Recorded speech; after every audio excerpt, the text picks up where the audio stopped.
Jim, our next question sent to CornyDriveThru at gmail.com from Ed in the UK. Long-time listener, but I don't think I've heard Jim explain what he means by outlaw. It seems to be used in a few ways, but one seems to be a legitimate description of a style of promotion. Jim has described the PAFO ICW as an outlaw promotion, but without venom. And he's also said a wrestler looks outlaw, this is Outlaw Mud Show bullshit. So, what actually is an outlaw promotion? What laws do they operate outside of? Well, for the newer listeners, and I mean, it used to be, nobody in wrestling now uses the same terminology as they did for 100 years. So probably if you ask today's wrestlers, I don't know what the fuck they're talking about. But an outlaw promotion was whenever there was a promotional war, there were two competing promotions in the same territory.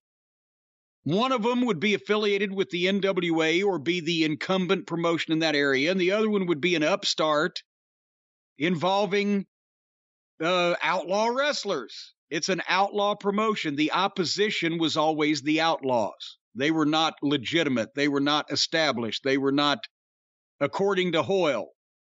And you had sometimes an outlaw promotion that did have talent and lasted a while. Technically, when Bruiser went to run Detroit against the Sheik, Bruiser was the outlaw promotion, but he still had Dick the Bruiser and the Blackjacks and Bobby Heenan and blah, blah, blah.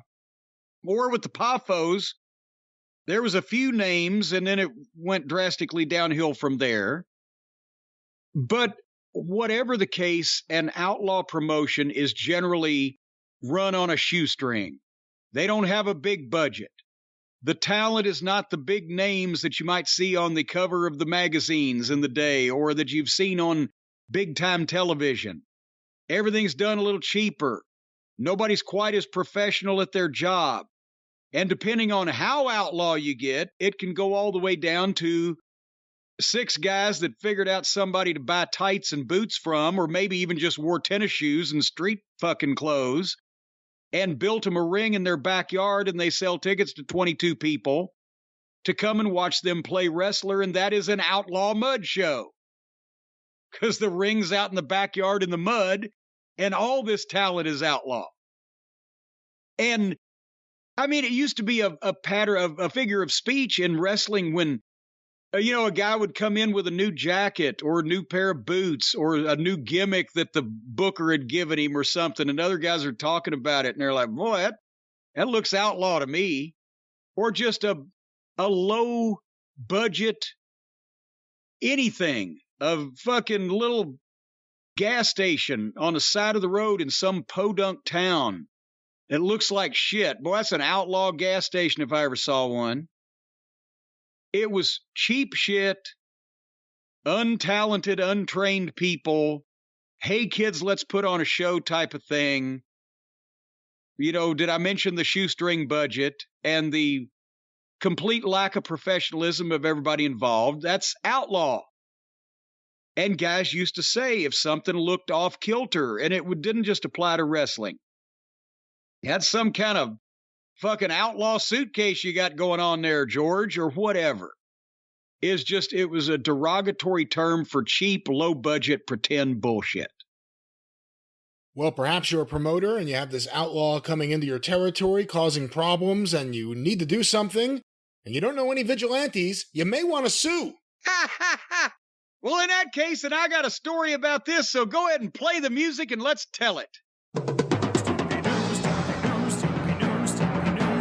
Call Stephen P. News.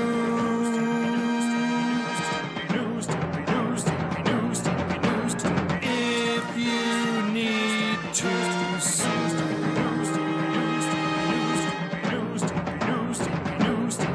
An outlaw mud show or two. Still sue the rest.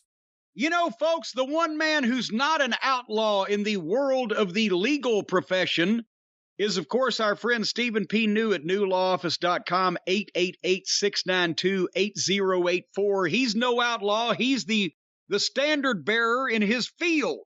He's on top, and everybody else is that low-budget knucklehead trying to scramble and fight to get ahead. But Stephen Pinew's on the top of the mountain, and boom, he handles things just like that. And, of course, we've talked about how he can handle you and your situation if you've been wrongfully terminated, if you've been injured through negligence, or if you've been damaged in some way, or your family members or your social circle by very evil people doing greedy and avaricious things.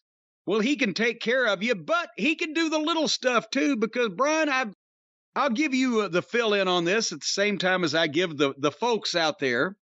Remember on our last program when we talked about NXT, I was very uncomplimentary, and so were you, as a matter of fact, on the debut of one of the new talents over there in NXT, some guy that calls himself the Super Diva, Quincy Elliott. And we were not very complimentary because, well, as we mentioned, it was an insult to everyone since the days of the original Greek Olympics that this guy would ever be called or portrayed as a professional athlete. His man boobs looked like two possums fighting in a pillowcase. And as we mentioned, he did look like the irresponsible love child of Mabel and Gold Dust. But apparently this guy... Hold on. Irresponsible love child. Irresponsible love child. Yeah, just willy-nilly. No responsibility. And apparently this guy heard our take on his attempt to perform as a professional wrestler and was miffed by it. But you know what he did, Brian? You know what the gutless wonder? The no-good gum-bumping sack of snake feces? You know what he did? He didn't have the guts. And he's got plenty of room for guts, but that must be as empty as an airplane hangar inside there because he don't have any in him. He didn't have the guts. He didn't have the perspicacity, the intestinal fortitude, or even the testicular fortitude. And I'm sure he's a testicular expert. He's probably handled many testicles. But he didn't have any of that to come back and joust with the guy or guys, in your case, that had originally made these comments and originally had made this unfavorable review. He thought he was going to be a little bit of smartass, but not actually come out with his fists up fighting. Because the other day, it was about 2 days ago, Stacy comes in the room with her phone in her hand and she says, "Who the fuck is this and how did I get involved in this?" I said, "What are you talking about?" This guy, old Quincy Elliott there, he had changed his profile picture on Twitter and was using a picture of Stacy.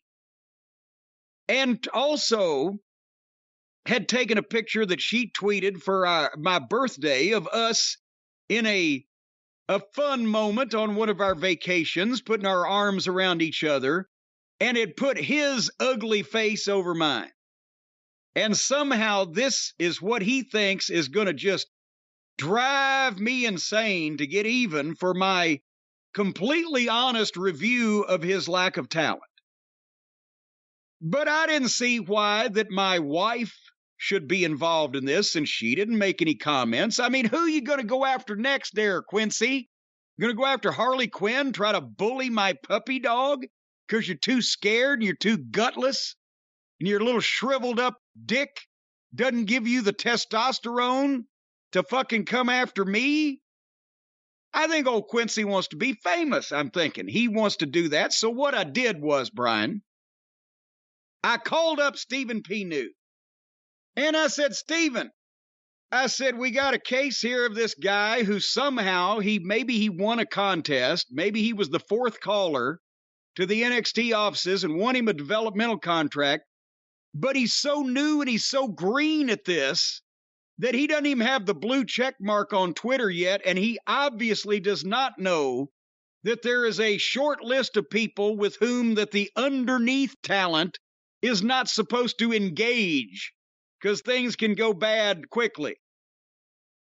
I said, "So, Stephen, can you let Mr. Elliott here, as well as the NXT office and everybody else, know that they need to be ceasing and desisting the dissemination of pictures of the Cornette family, and that this guy might ought to try to stay up late at night and think of some things to say to me, try to protect himself if he has an issue with what I'm saying, instead of harassing my wife or my dog. And I'll have you know that within 30 minutes, not only was that offending profile picture changed, the offending tweet taken down, but when Stacy tweeted a new profile picture of herself saying it's good to be the queen with a little crown on her head, while old Quincy Elliott ended up liking that tweet because he didn't want somebody down at NXT to call him in the office one day and say, are you out of your ever-loving rabbit-ass fucking mind? You professionals have tried this and failed in the past, and you are attempting to verbally joust with Cornette? Get the fuck away from here. So... Was that Dusty? No, well, that's whoever it was at NXT. So anyway, Quincy, and I promise you, I won't call my lawyer if you want to talk to me or about me. Just leave the family members out of it, but you're more than welcome. I can make you famous, son, in ways that you have never dreamed of and probably would not enjoy when they happen.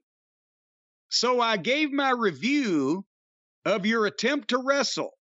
And it's not my fault that you went out on television looking like a punctured truck stop novelty condom, flapping in the breeze. So if you want to continue this, we can, but I'm not talking about your family if you have any. Personally, I think he was possibly mixed up in a test tube.